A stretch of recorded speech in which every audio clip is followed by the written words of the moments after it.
본 방송에서 제공하는 투자 정보는 투자 판단에 대한 조언입니다.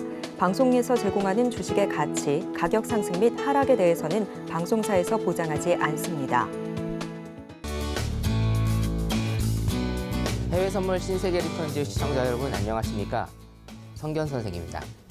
자, 미국발 금리 인상으로 인해서 세계 여러 나라가 지금 미국의 금리를 쫓아가기 위해서 굉장히 발빠르게 움직이고 있습니다. 이번 시간에는요, 우리 아시아 시장의 현재 상황에 대해서 제가 여러분들께 강의를 해드리는 시간 마련을 했습니다. 알찬 시간 보내시기 바랍니다. 바로 출발하도록 하겠습니다. 자, 여러분, 아시아 시장을 선도하고 있는 나라는 어디일까요? 중국, 일본, 한국, 그렇죠? 일본은 요즘에 조금 뒤떨어진 면이 있기는 하지만 그래도 중국 같은 경우에는 세계 GDP 2위를 아직 고수를 하고 있습니다. 자, 따라서 아시아 시장이라고 하면 바로 우리 중국과 어디죠? 일본, 한국, 요즘에는 또 베트남도 있죠? 이렇게 주요 경제국들이 있는데, 자, 오늘 이 시간에는 중국과 일본에 관해서 제가 여러분들께 설명을 드리는 시간 갖도록 하겠습니다. 중국 같은 경우에 여러분들이 지금 아시다시피 굉장히 어려운 상황입니다. 그렇죠? 중국 같은 경우에 지금 경제 성장률이 고도화된 경제 성장률이 지금 한 자릿수로 되고 한 자릿수뿐만이 아니고 3%, 4%의 경제 성장률을 일단은 보여주면서 굉장히 낮은 경제 성장률 전망치를 지금 보여주고 있고요. 여러 가지 제조 PMI라든가 여러 가지 지표들을 보면 중국 경제가 굉장히 지금 어려운 상황이다라는 것을 여러분들이 아실 수가 있을 겁니다. 신세계 리턴즈에서도 제가 중국 관련해서는 몇 차례 말씀을 드리고 있습니다.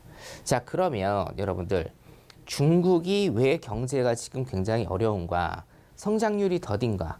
자, 중국의 미니 사이즈라고 할 수 있는 홍콩 같은 경우에는 현재 홍콩 항생지수가 있죠. 항생지수.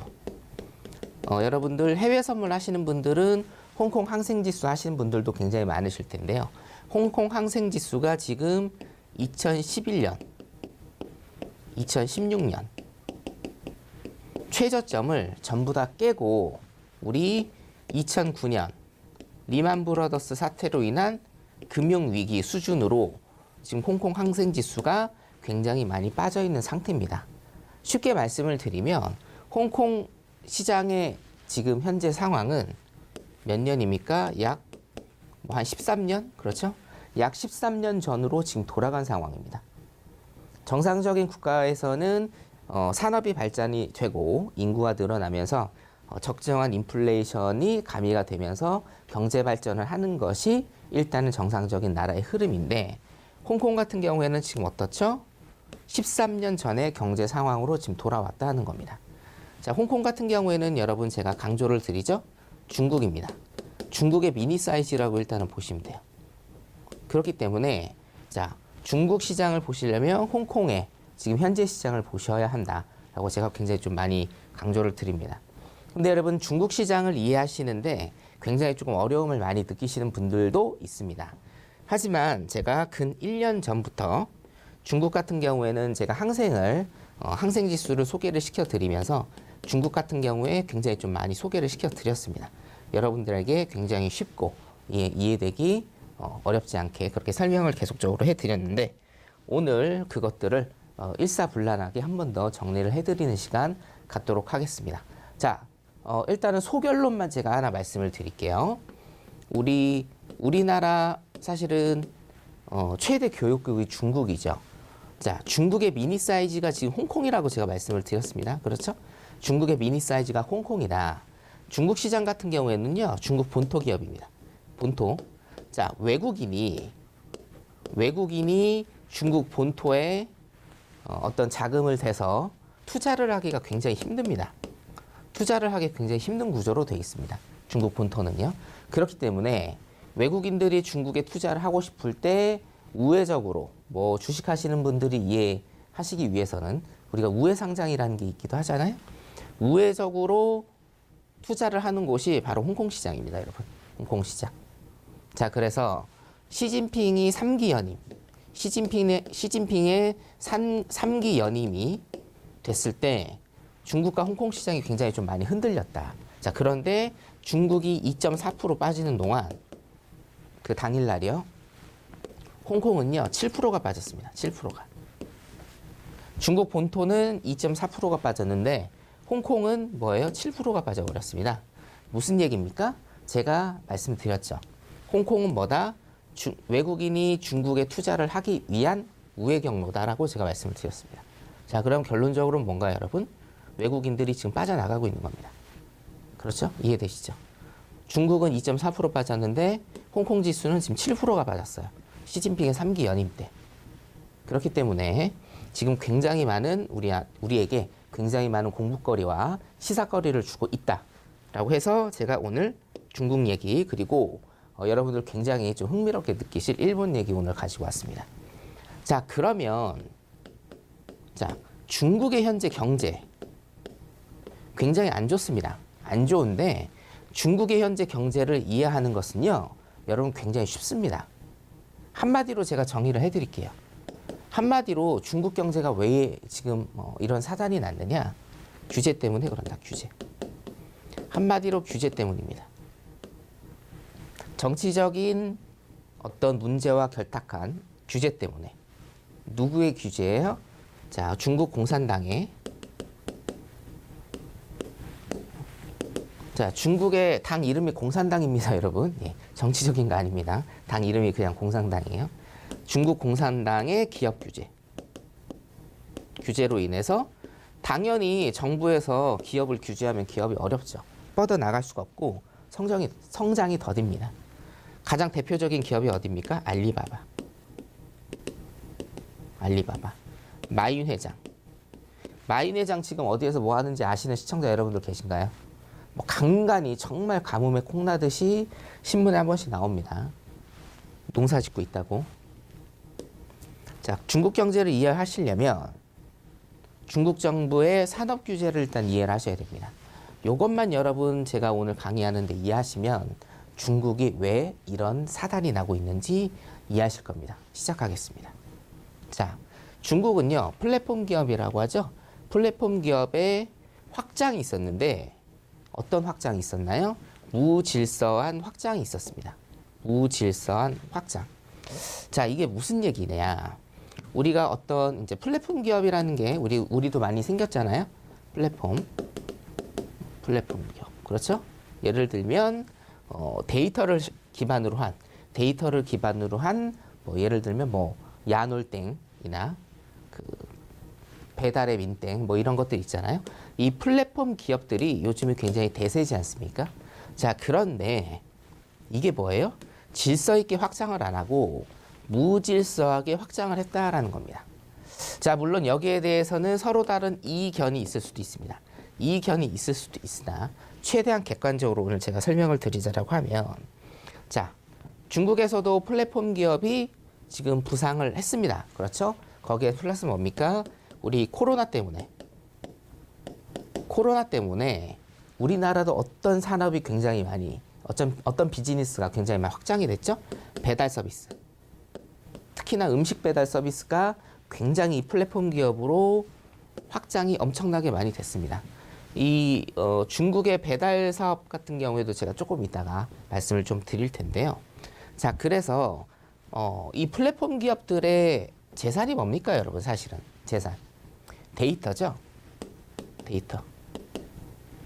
개인 데이터베이스입니다. 그렇죠?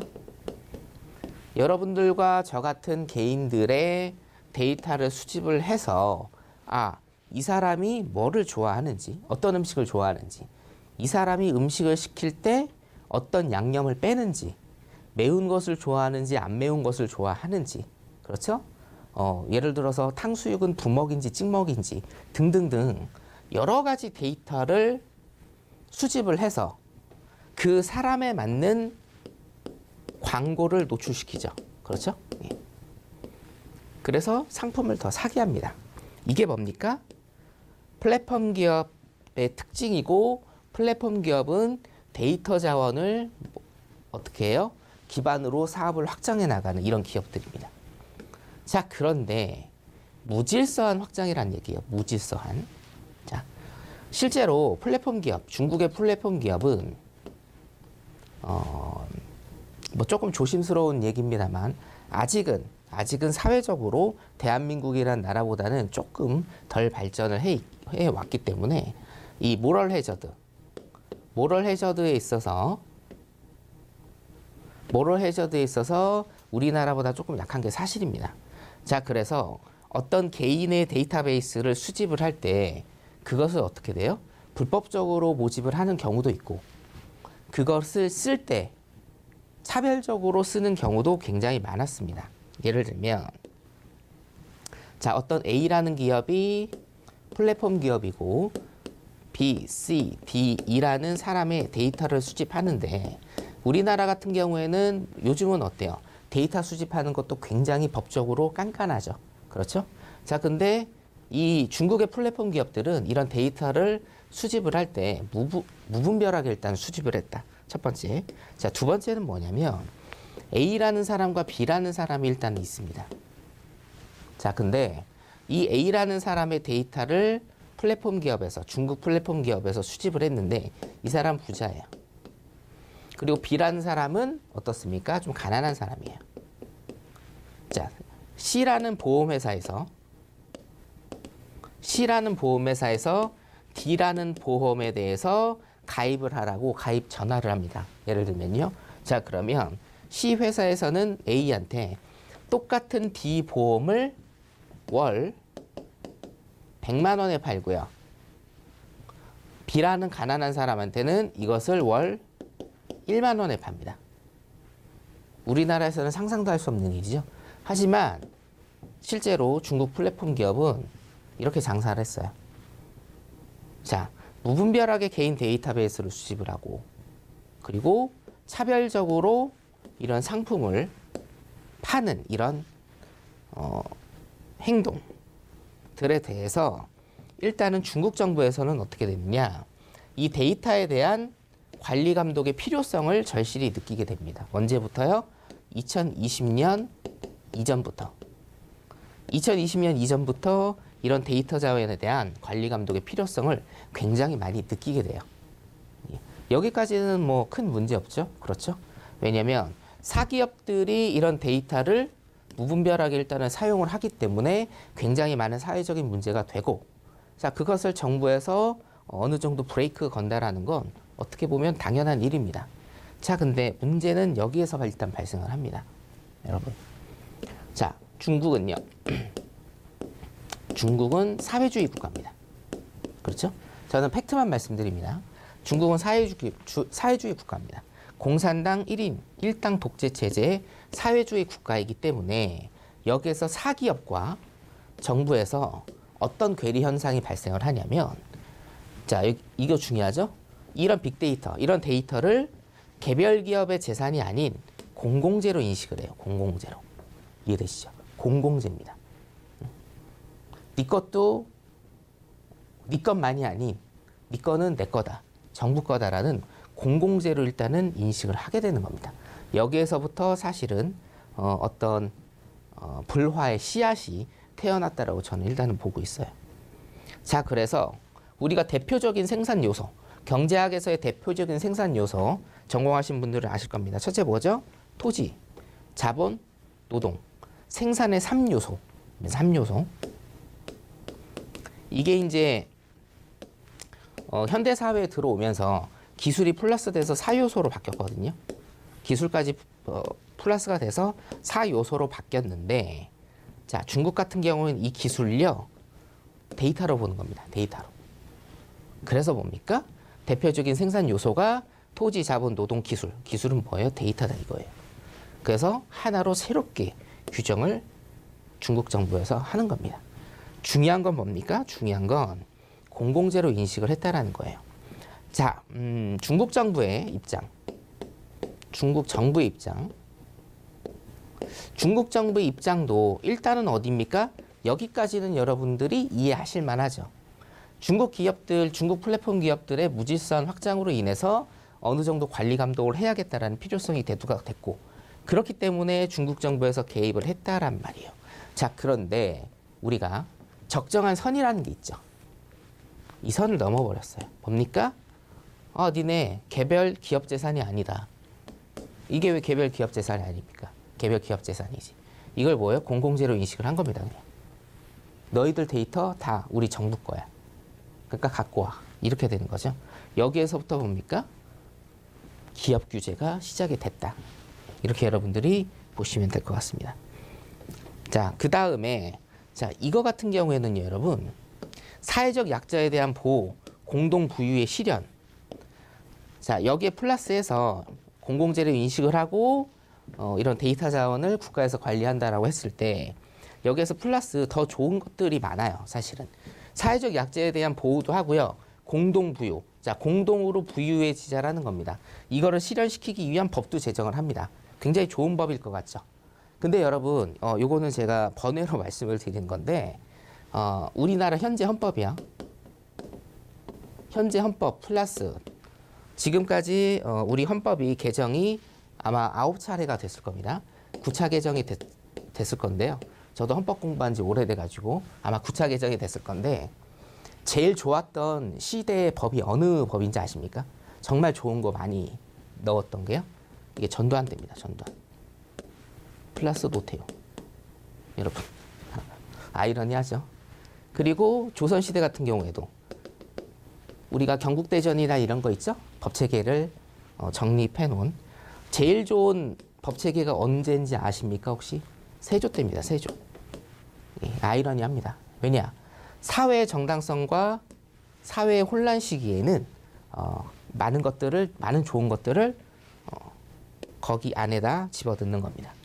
그래서 사회적 약자에 대한 보호와 공동부의 실현 같은 경우에도 여기에 지금 들어가는데 일단 이것도 제가 뒤에서 설명을 드리도록 하겠습니다. 자, 그럼 중국 정부의 규제 상황이 지금 어떻게 돼가고 있느냐, 이게 법 체계로 어떻게 돼가고 있느냐에 대해서 제가 설명을 드릴게요. 이것도 제 지금 강의를 조금 들으시면 중국이 왜 제로 코로나 정책을 하고 중국이 왜 시진핑 3기 연임을 하고 자, 외국 투자자들은 이 중국과 홍콩 사태에 대해서 어떻게 인식을 해서 지금 돈을 빼가고 있는지, 외국인 투자자금이 빼내가고 있는지 여러분들이 이해를 하실 겁니다. 자, 2020년에 반독점법이라는 것을 제정을 했습니다. 반독점법 굉장히 좋은 법이에요. 원래 우리나라도 있습니다. 그런데 뭡니까? 시장 지배 지위 남용을 제한한다. 굉장히 좋은 얘기죠. 아까 제가 말씀드린 내용이에요. 너무 무분별하게 지금 확장을 하고 있기 때문에 뭡니까? 이런 남용을 제한을 하겠다. 자, 여기입니다. 그런데 이게 문제가 뭐예요? 빅데이터를 이용한 행위를 뭐예요? 남용 행위로 규정을 해버린 겁니다. 예. 빅데이터를 활용해서 기업이 성장을 해야 되는데 이 빅데이터를 뭐예요? 공공재로 인식을 하고 공공재인데 니네들이 너희 기업들이 무분별하게 그렇게 독자적으로 쓰면 안 된다라고 해서 이것을 남용 행위로 그냥 규정을 해버린 겁니다. 남용으로. 그렇기 때문에 어떻게 돼요? 빅데이터를 함부로 쓸 수 없죠. 기업이 빅데이터를 함부로 쓸 수 없으니까 어떻게 됩니까? 기업이 영업을 못하죠. 영업을 못하면 어떻게 돼요? 기업이 도태되는 겁니다. 자, 프로는 돈으로 얘기하죠. 프로는 연봉으로 얘기합니다. 기업은 뭘로 얘기합니까? 매출로 얘기하는 겁니다. 근데 뭐예요? 이런 빅데이터를 활용 못하니까 매출이 급격하게 떨어진다. 자, 온라인 배달 플랫폼. 제가 아까 말씀드린 저기요라든지 배달의 민땡 이런 거 있죠. 배달원 권익 보호에 대한 권익을 보호한다라는 겁니다. 권익을 보호한다. 이게 뭡니까? 앞에서 제가 말씀드린 사회적 약자에 대한 보호다. 배달원들을 사회적 약자로 일단은 봐서 거기에 대한 보호를 해준다라는 거를 법 체계로 일단은 이렇게 전체적으로 보면 그렇게 좋은 법들이 아닌데 여기에 끼어든 겁니다. 자, 중요한 거 2021년 6월에 자, 2020년 1월에 이런 반독점법을 만들어서 빅데이터를 활용 못하게 했고, 자, 두 번째로 데이터 보안법을 만들었어요. 2021년입니다. 데이터 보안법 뭡니까? 국가의 데이터 주권 정립입니다. 자, 우리나라에서는 조금 이해가 안 되는, 그렇죠? 제가 말씀드린 국가의 데이터 주권이에요. 국가가 데이터를 갖고 있다라는 얘기예요. 삼성전자나 LG에서 갖고 있는 영업에 필요한 그런 데이터를요, 공공재로 인식을 하니까 그거 뭐예요? 국가가 데이터에 대한 주권을 갖고 있다는 겁니다. 소유권이 국가에 있다는 거예요. 영업이 되겠습니까? 안 되겠습니까? 영업 절대 안 됩니다. 자, 개인정보보호법. 빅데이터 알고리즘을 통한 거래 조건 차별, 맞춤 광고 금지. 자, 거래 조건 차별, 맞춤 광고 금지. 이게 뭡니까? 제가 말씀드린 아까 보험. A라는 사람한테는 월 100만 원, 똑같은 상품을 월 100만 원에 팔고 B라는 상품한테는 월 1만 원에 판다. 자, 여기까지는 좋아요. 근데 여기까지는 좋은데 여기 뒤에 어떻게 돼 있느냐? 자, 이게 중요합니다, 여러분. 국내에서 수집한, 그러니까 중국이죠? 중국에서 수집한 개인정보의 해외 제공 시 국가 네트 안전 부분의 안전평가를 받도록 규정. 자, 이게 무슨 얘기인지 제가 설명을 드릴게요. 자, 중국 본토 기업이 미국 시장에 상장을 합니다. 자, 예를 들면 이런 거죠. 우리나라 쿠팡도 지금 미국에 상장돼 있습니다. 그렇죠? 상장할 수 있어요, 당연히. 자, 중국 본토 기업도 미국에 상장을 할 수 있어요. 그런데 이런 빅테크 기업들이 상장을 하려면 미국에 어떤 소스는 제공을 해야죠, 여러분, 당연히. 기업 실사를 받아야 될 거 아닙니까? 근데 뭐예요? 중국에서 수집한 개인정보의 해외 제공 시. 그러니까 이 얘기입니다. 중국 본토 기업이 미국 시장에 상장을 할 거면 뭡니까? 국가 네트 안전국의 안전평가를 받도록 규정한 겁니다. 자, 이 뒤에가 중요한 거예요. 뭡니까? 국가의 허락을 받아라 이겁니다. 이해되시죠? 자, 다시 제가 정리해 드릴게요. 이 개인정보보호법에 대해서 제가 다시 한번 정리해 드리면 뭐다? 중국 본토 기업이 예를 들면 우리나라 쿠팡이 미국 시장에 상장을 해야 돼요. 자, 그러면 빅데이터를 가지고 갈 거 아니에요, 얘네들도? 뭡니까? 얘네도 플랫폼 기업이기 때문에 뭐예요? 데이터를 갖고 실사를 받는데 이 실사 받을 때 누구 허락을 받아야 된다? 누구의 그 인증을 받아야 된다? 중국 본토의 중국 정부의 컨펌을 받아야 된다는 거예요, 여러분. 이해되시죠? 그러면 이게 나오겠습니까? 승인이? 중국은 중국 본토 기업이 미국에 상장하는 것을 굉장히 꺼려합니다. 자, 그래서 제가 우리 신세계 리턴즈에서도 말씀드린 디디 추싱이 미국 시장에 상장을 하려고 했는데 상장이 됐어요. 근데 뭡니까? 중국 정부에서 계속 괴롭히는 거예요. 어떻게 해요? 디디 추싱 같은 경우에는 우리가 이제 우버 택시 있죠? 우버 택시 같은 그런 회사입니다. 그런 플랫폼 기업인데 디디 추싱이 미국 시장에 상장을 하니 중국 본토에서 뭡니까?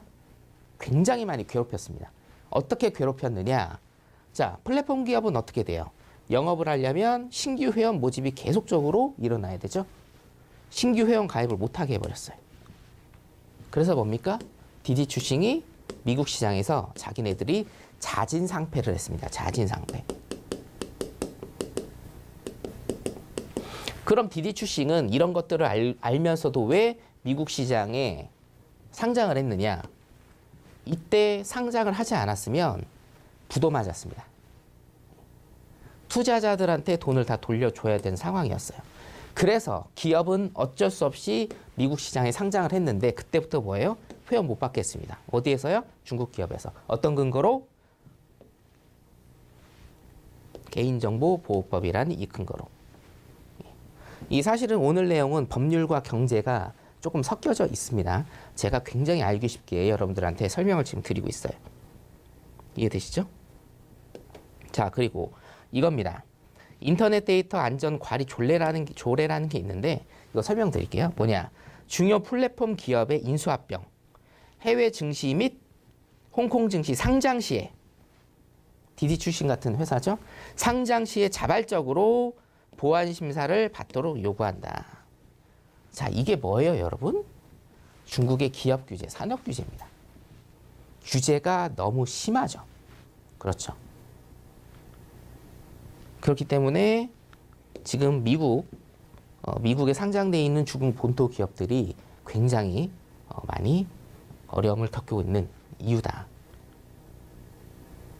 자, 한 가지만 조금 더 말씀을 드리면 이것도 이제 경제 상황인데, 자, 사교육 다 없애버렸습니다. 중국은요. 사교육 다 없애버렸습니다. 학원 다 없애버렸습니다. 숙제는 어디서 해요? 학교에서. 자, 요거는 그냥 넘어갈게요. 경제하고 크게 관련은 없으니까. 해외 경제하고. 자, 이거 관련이 있습니다. 게임이에요. 미성년자 게임 중독 방지를 위한 관리 강화에 대한 통지. 자, 내용 볼게요. 미성년자에 대한 게임 제공 시간을 주말 및 공휴일 각 1시간, 8시에서 9시로 제한한다. 이게 무슨 얘기입니까? 미성년자들이 게임을 하려면요, 주말하고 공휴일에 8시부터 9시까지 1시간만 할 수가 있어요. 예를 들면 우리나라 PC방 있죠? PC방에 주말만 되면 우리 초등학생들, 중학생들 많이 가서 PC게임 하지 않습니까? 주말에 1시간만 할 수 있습니다.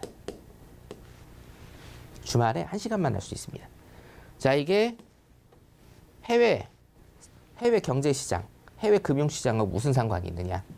여러분들, 게임 좋아하시는 분들, 주식하시는 분들, 텐센트입니다. 텐센트 지금 어떻습니까? 굉장히 힘들죠, 기업이요. 왜요? 사람들이 게임을 많이 해야 돼요. 게임을 많이 팔아야 됩니다. 그렇죠?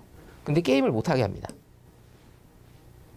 그리고 신규 게임에 대한 허가를 내줘야 돼요. 아, 니네 이제 신규 게임 내도 돼라는 허가를 받아야 됩니다. 중국에서는. 근데 텐센트요, 지금 허가 못 받습니다. 게임 못 내놔요. 그래서 이런 알리바바나 뒤에 나오겠지만 텐센트나 디디 추싱이나 이런 플랫폼 기업들, 정말 고부가가치를 낼 수 있는 이런 플랫폼 기업들을 누르는 겁니다. 눌러요. 자, 중국 경제가 지금 왜 어려운가는요, 여러분 여기에서 착안을 하시면 됩니다. 중국이 굉장히 많이 규제를 하고 있다. 그래서 뭡니까? 중국 기업들이 뜨지 못한다. 크지 못한다. 그래서 뭐예요? 중국의 경제가 어렵다. 이걸로 일단은 여러분들이 소결론을 내시면 될 것 같아요. 이해되시죠? 무슨 얘기인지. 그러니까 지금 여기 나온 내용들은요, 제가 1년에 한 번씩 키워드를 여러분들한테 잡아드리는데, 중국 경제공작회의, 역시 조금 사회주의 국가라 조금 이념적입니다. 제목이. 중국 경제공작회의라는 것을 매년 말 12월에 합니다. 12월에. 자, 현재 지금 11월입니다. 그렇죠? 한 달 있다가 중국 경제공작회의를 시작을 하고요. 여기에서 2023년에 중국이 어떤 생각을 가지고 어떤 스탠스를 가지고 경제정책을 펼칠 것인지에 대해서 다시 한번 논의가 됩니다. 자, 지금 제가 이거 설명드리는 거는요, 지금 2년이니까 2021년 12월에 나왔던 중국의 경제공작 회의를 제가 설명을 드리는 겁니다. 이 내용이요. 그리고 이 내용은요, 여러분, 제 방송을 오래 보신 분들은 아시고, 뭐 몇 번 안 보신 분들은 모르시겠지만, 2021년 12월에 이 중국의 경제공작 회의가 발표가 나고, 제가 이 신세계 리턴즈 방송에서 2021년 1월 초에 여러분들한테 이 내용에 대한 설명을 드린 바가 있습니다. 그런데 이 내용대로 지금 되고 있고, 이 내용을 이해를 하셔야 지금 중국이 왜 이렇게 경제가 힘든지 이해가 되시는 거예요. 자, 제가 정리를 한번 다시 해드릴게요. 중국이 지금 경제가 굉장히 안 좋은 이유. 뭡니까? 기업 규제 때문에. 근데 기업 규제를 왜 해? 데이터에 대한 공공재 인식 때문에 그런 겁니다. 사실상 우리나라 사정으로는, 우리의 문화로는 이해할 수 없지만 이것만 여러분들이 이해하시면 돼요. 데이터를 공공재로 보는 중국 정부 때문에 기업 규제가 들어가고 기업 규제가 들어가서 기업이 크질 못하니 당연히 경제가 안 좋아지는 거다. 이렇게 여러분들이 포인트를 잡으시면 될 것 같습니다.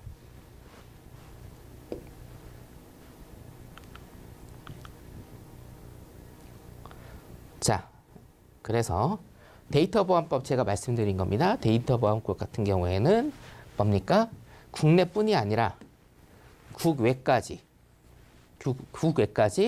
굉장히 광범위하게 지금 설정을 하고요. 해외 상장 기업에 대한 규제를 강화한다. 이게 뭐예요? 아까 말씀드렸던 미국 시장에 상장을 하려면 규제를 엄청나게 강화를 해요. 소위 얘기해서 쉽게 얘기해서 괴롭히는 겁니다. 기업을. 그래서 상장을 못하게 하는 겁니다. 이 디디 추징 보이시죠? 여러분들 녹색 창에 디디 추징 한번 쳐보세요.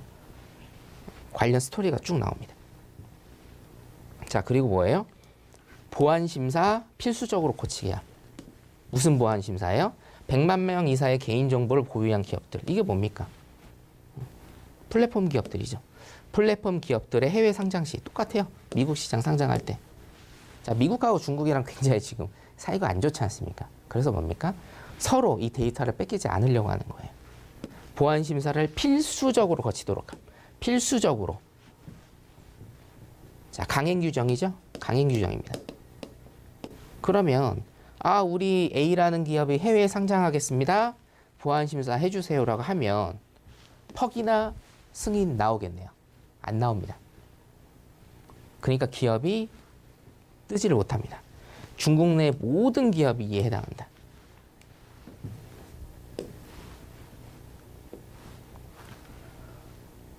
자, 그래서 사회적 약자에 대한 보호와 공동부유 실현이라고 제가 처음에 말씀을 드린 게 있어요. 앞에, 그렇죠? 사회적 약자에 대한 보호와 공동부유의 실현을 위해서 그럼 중국 정부는 어떻게 발빠르게 움직이고 있는지 설명을 드리겠습니다. 예, 조금 아이러니한데요. 자, 사회적 약자에 대한 보호와 공동부유, 공동으로 잘 살자 이런 거를 실현하려면 뭐가 필요하나요, 여러분? 돈이 필요하죠. 중국 정부가 돈을 대겠나요? 안 됩니다. 어디에서 됩니까? 기업들한테. 자, 텐센트, 알리바바, 메이투안. 얘네들한테 뭐예요? 벌금을 매깁니다. 벌금을. 그러니까 기부하라는 거예요, 기부. 말이 좋아서 기부지 진짜 자발적인 기부는 아닙니다. 이 기부가 1,000억 위안 정도예요. 500억 위안. 여기에다 뭡니까, 여러분? 973원 정도. 요거는 제가 다시 한번 확인하겠습니다. 지금 1위안이 얼마인지 일단은 확인을 하고요. 자, 곱하기 환율 곱하면 됩니다. 이 1,000억 위안이요. 약 1조입니다. 1조. 1조 기부해라. 그걸로 뭐예요? 사회적 약자에 대한 보호와 공동부유를 우리 중국 정부에서 실현하겠다는 거예요. 굉장히 좋은 사업이죠. 자기 돈 안 내고. 자, 그렇기 때문에 이 영향은 뭡니까? 주요 플랫폼 기업의 성장세 크게 약화. 알리바바는 2022년에요. 3분기 순이익이 약 40%가 감소했습니다. 조금 거짓말 못해서 알리바바는 순이익이요. 반토막 났습니다. 그리고 메이투안 같은 기업은 뭐예요? 100억 위안의 순손실. 자, 주요 선진국 플랫폼 기업들은요. 굉장히 실적이 좋았어요. 자, 그런데 뭡니까? 중국만 안 좋다. 자, 이러니까 외국인 투자자들이 어떻게 해요? 돈을 빼내가는 겁니다. 돈을 빼가는 거예요. 중국 본토에서도 일단 빼가고 어디예요? 홍콩. 자, 중국의 미니 사이즈인 홍콩에서 외국인들이 돈을 빼가는 겁니다. 그래서 뭡니까? 중국 항생지수 같은 경우에 항생 매매하시는 분들 항생지수 같은 경우에는요. 2009년 14,000대죠. 14,000대를 지금 찍고 있는 겁니다. 얼마나 심각한 상황인지 아시죠? 어떤 외부적인 요인, 그러니까 인플레이션이나 이런 어떤 외부적인 요인에서 중국 경제는 어려워지는 게 아니에요, 여러분. 중국의 내부적인 요인 때문에 중국은 지금 쓰러져 가고 있다. 중국 플랫폼 기업의 주가 변동. 뭐 다 파란색입니다. 그리고 미국 플랫폼 기업의 주가 변동. 2021년 기준입니다. 22년에도 다음 달 이거 나올 겁니다. 제가 한번 다시 소개시켜 드리겠습니다. 자, 중국 정부가 왜 이렇게 힘든지에 관해서 제가 말씀을 드렸어요. 기업 규제 때문이다. 자, 일본 얘기를 좀 한번 다시 해볼까요, 여러분? 일본. 제가 한 3주? 3주 전에 일본에 관한 이제 국채 프로세스 관해서 설명드리면서 일단 설명을 드렸는데, 일본도 지금 굉장히 조금 심각하죠. 잃어버린 40년 정도. 그렇죠? 90년대 30년 좀 넘었네요. 90년에 시작을 해서 잃어버린 30 몇 년 정도 지금 가고 있는데, 일단 여러분 채권을 모르시면 주식이든 선물이든 해외 선물이든 코인이든 예, 금융상품이든 이 채권을 모르시면 여러분 안 됩니다. 채권은 모든 시장 중에 으뜸인 시장이고 제일 큰 시장입니다. 국가의 모든 정책 그리고 중앙은행의 모든 정책은 채권을 통해서 합니다. 거의 모든 정책은요. 자, 복귀 한번 해볼까요, 여러분? 자, 국채입니다. 나라에서 발행하는 국채는 이거는 뭐라고 했어요? 이꼴 제가 신용도, 국가의 신용도다. 자, 국가의 신용도가 가장 높은 나라가 어디예요? 미국이죠. 그러면 미국의 국채를 발행한다라고 하면 미국의 국채는 여러 나라가 원할 겁니다. 세계 모든 나라가 원합니다. 그렇기 때문에 뭐예요? 국채에 대한 수요가 높아지고, 그렇죠? 자, 국가 신용도가 높으면 어떻게 됩니까? 신용도가 높으면 국채에 대한 수요가 상승을 하죠. 누구나가 다 미국 국채를 사고자 하고, 국채에 대한 수요가 상승을 하니까 국채 가격이 상승을 하고, 이런 프로세스입니다, 여러분. 국채 가격이 상승을 하니, 자, 국채 가격과 국채 금리는 뭐예요? 반대죠. 그래서 뭡니까? 국채 금리가 하락을 한다. 자, 똑같아요, 여러분. 보세요. 세계 모든 나라들이 미국에 대한 국채를 원해요. 그럼 미국이 금리를 높여줄 이유가 있습니까? 금리를 낮춰서 팔아도 세계 모든 나라가 미국의 국채를 원하는데 미국이 금리를 높여서 팔까요? 금리가 높다라는 거 뭐예요? 미국이 금리, 이자를 다 줘야 되는데. 그렇죠? 그래서 이렇게 연결이 되는 겁니다. 국가 신용도가 좋으면요, 국채 금리는 뭐예요? 떨어집니다. 낮아요. 예를 들면 경제가 굉장히 어려운 브라질이나 뭐 베네수엘라 같은 경우에 국채 금리가 굉장히 높습니다. 근데 뭐예요? 이거 사나요? 안 삽니다. 자, 국채 금리와 국채 수익률은 뭐예요? 똑같은 개념이니까 이 프로세스로 넘어간다라는 겁니다. 국가 신용도가 하락하면 어떻게 돼요? 요거와 반대 프로세스로 여러분들이 이해를 하시면 된다. 이해되시죠? 국채의 별거 아닙니다.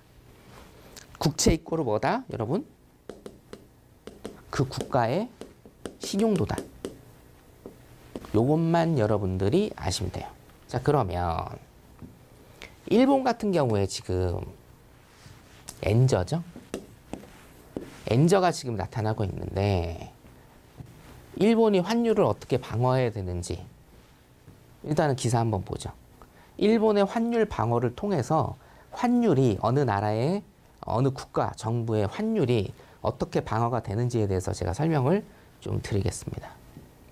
자, 엔달러 환율이 7엔 낮아져서 32년 만에 엔 약세에 일본 정부 시장에 개입한다. 자, 일본 정부 이례적인 환율 방어. 해외 단독 개입 여부 안 밝혀. 자, 엔달러 환율이 150엔을 돌파했다. 32년 만에 최저 엔저다. 자, 엔달러 환율이 지금 150엔을 돌파했다. 국내 증시의 영향은? 자, 엔달러 환율 심리적 저한서 150엔입니다. 근접. 당국 개입 여부 촉각. 자, 환율이 이렇게 급격하게 변동을 하게 되면 정부에서 일단은 개입을 하는데요. 정부에서 개입을 합니다. 정부에서 환율 방어를 위해서 개입을 하는데 이 정부의 개입은요, 오피셜은 딱 한 가지밖에 없어요. 뭡니까? 구두 개입이에요, 구두 개입. 오피셜로는. 공식적으로는 구두 개입밖에 없습니다, 여러분. 왜 그런가요? 환율은요, 자유시장입니다. 환율시장은. 환율시장이 자유시장인데 환율이 높거나 낮거나 상관없이 환율시장에 정부나 중앙은행이 개입을 하는 순간 뭐예요? 이거는 신뢰도가 떨어지는 겁니다. 우리는 지금 거의 모든 전 세계는요, 자유시장 경제 세계에 살고 있습니다. 그렇기 때문에 어떤 정부가 환율을 방어하기 위해서 시장에 개입한다는 건 오피셜로는 밝히지 않아요. 우리나라도 마찬가지입니다. 구두 개입합니다. 구두 개입. 근데 이게 실제로 먹힙니다. 자, 환율이 굉장히 높으니 우리가 환율 방어를 하겠다라고 어떻게 해요? 구두, 말로 개입을 하는 거예요. 말로. 말로 개입을 합니다. 이것만 공식적으로 정부에서 인정을 하는 겁니다. 그 외에는 인정하는 거 없습니다. 자, 그런데 일본 정부, 우리나라도 사실은 마찬가지였는데 우리나라도 지금 1,500원 가까이 가면서 우리나라 정부도 환율에 개입을 했죠. 자, 근데 그것을 그럼 어떻게 할 수 있는가? 자, 여러분 굉장히 중요한 텍스트인데요. 하나하나 제가 좀 짚어드릴게요. 외환 보유고 여러분들 많이 들어보셨을 겁니다. 우리나라는 IMF를 겪으면서 외환 보유고가 바닥이 나서 IMF의 구제금융을 신청했습니다.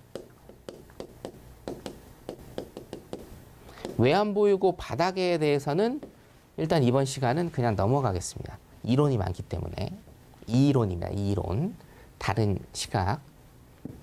자, 외환 보유고. 자, 외환 보유고라고 하면 다른 나라 화폐가 있는 거죠. 창고에, 금고에 있는 건데 여러분들 이렇게 생각하시는 분들이 좀 있을 거예요. 뭐냐면 예를 들어서 한국은행 금고에 가면 달러가 많이 쌓여 있을 거다라고 여러분들이 생각을 하실 수가 있는데 그게 아닙니다. 외환 보유고에 가면 뭐가 쌓여 있냐면요. 채권이 쌓여 있습니다. 채권. 미국 채권. 자, 달러가 쌓여 있는 게 아닌가요? 아닙니다. 미국 채권이 들어있어요. 자, 미국 채권은요. 이게 이유를 제가 말씀을 드릴게요. 일단 미국 채권은 팔면 어떻게 돼요? 수요가 많죠. 수요가 많기 때문에 빨리 팔립니다. 미국 채권 내놓으면. 그럼 뭐예요? 달러로 바로 교환이 가능합니다. 바로 교환 가능. 두 번째는 뭐냐면 여러분 달러 가지고 있으면은 돈 들어옵니까? 그냥 창고에 쌓여 있는 거죠. 자, 근데 달러와 같은 이제 같다고 보시면 돼요. 달러와 미국 채권하고 같다고 보시면 됩니다. 미국 채권을 창고에 쌓아두면 매년 뭐가 들어오나요? 이자가 들어오죠. 그죠? 이자. 채권을 샀으니까 우리나라가 미국 채권을 샀으니까 우리나라한테 뭐 줘야 돼요? 이자 줘야 돼요. 이자. 달러 쌓아두면 아무것도 안 줘요. 근데 달러와 똑같은 미국 채권 쌓아두면 뭐 줍니까? 이자 줍니다. 그래서 우리나라 외환 보유고에는요. 달러 별로 없습니다. 뭐가 있어요? 채권이 있는 겁니다. 채권이. 자, 요 개념 하나 이해하시고 자, 두 번째 개념. 통화량의 증가와 감소. 자, 우리가 헬리콥터 머니라는 게 있죠. 미국에서 돈을 이제 굉장히 많이 뿌렸을 때 뭐 예를 들면 헬리콥터를 타고 다니면서 밑에 있는 사람들한테 달러를 뿌렸다. 이런 의미인데 미국이 지금 확대 정책을 13년 동안 썼죠. 그 시장에 돈을 많이 뿌렸다라고 여러분들 많이 들으셨을 겁니다. 근데 이 시장에 돈을 뿌리는 게 옛날에는 실제로 이제 한국은행이나 페드 같은 중앙은행에서 화폐를 발행을 해요. 화폐를 발행을 해서 돈을 찍어내서 그걸 시중에 밀어 넣는데 요즘에는 그렇게 안 합니다. 직접적으로 투입 안 해요. 뭘로 합니까? 채권으로 조절하는 겁니다. 채권으로 통화량의 증가와 감소를 조절하는 겁니다. 그래서 이번에 나온 게 뭡니까? QT, 양적 완화. 채권으로 통화량을 조절하는 겁니다. 자, 두 번째 개념.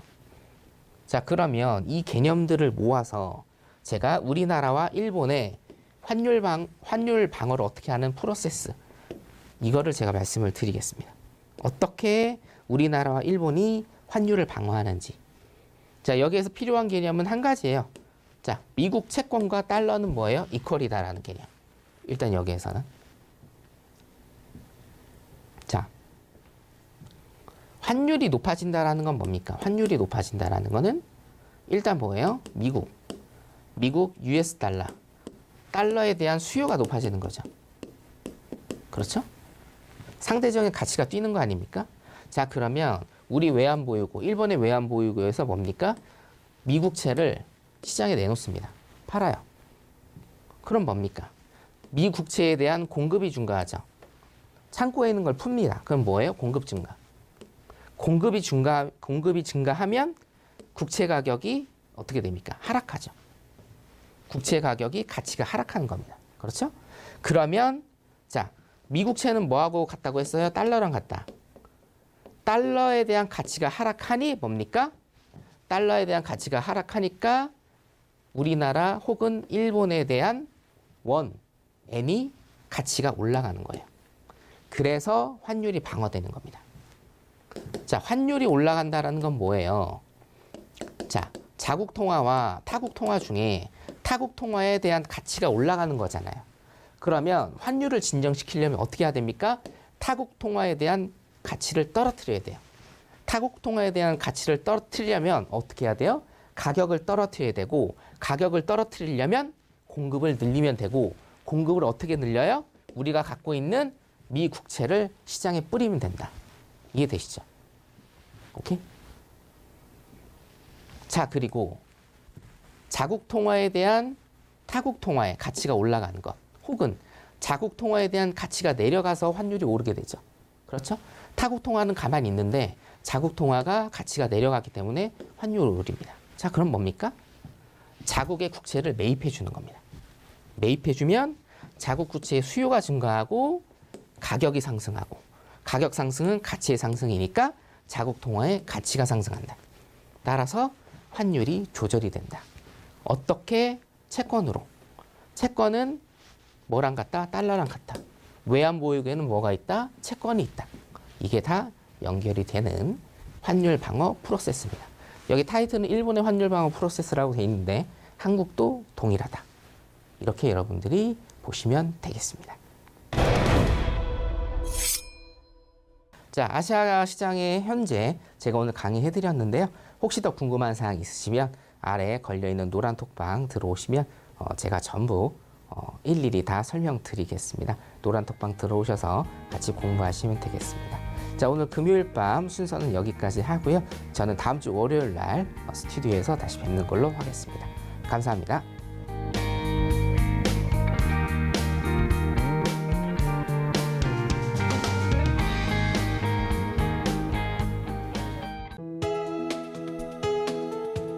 본 방송에서 제공하는 투자 정보는 투자 판단에 대한 조언입니다. 방송에서 제공하는 주식의 가치, 가격 상승 및 하락에 대해서는 방송사에서 보장하지 않습니다.